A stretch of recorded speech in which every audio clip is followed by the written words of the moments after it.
যে একটা প্রক্রিয়া, সংবিধানকে ছুঁড়ে ফেলে দাও, সংবিধানকে ছুঁড়ে ফেলে দাও। সংবিধানকে ছুঁড়ে ফেলবো কেন? সংবিধানকে মনে করায় দেয় যেটা ৭১-এর পরাজয়ের দলিল। আমি সংবিধান কেন ছুঁড়ে ফেলে দেব? এই সংবিধান দিলে গাত্রদাহ কেন হবে? এত গায়ে লাগবে কেন? If I don't like it, there are relevant provisions within the constitution যে আমি পরিবর্তন করতে পারি। আমার দরকার কি যে আমি এটাকে ছুঁড়ে ফেলে দেব? মাননীয় স্পিকার, আজান দিচ্ছে, শুড আই কাম ব্যাক? মাননীয় সদস্য, আপনি শেষ করেন, তারপর বিরতি দেব। আমি শেষ করি।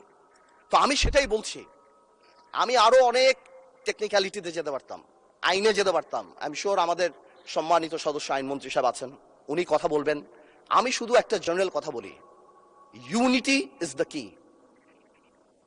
এবং আগেও যেটা বলছি, এখনো সেটা বলি, দ্যাট সংবিধানের উপরেও আমাদের রেসপেক্ট থাকতে হবে। At the same time, we must find out a way so that we can uplift the spirit of July.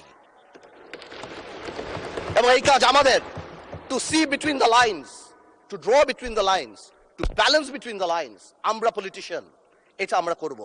কিন্তু কোনোভাবেও আমাদেরকে লগর সেটে ফেলে জুলাইয়ের বিরুদ্ধে অবস্থান যদি নিতে যান, তাহলে আপনারা কোনোদিন সাকসেসফুল হবেন না।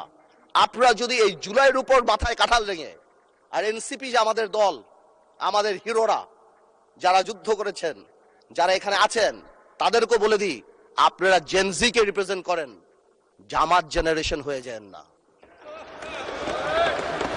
Look at the eyes of the people.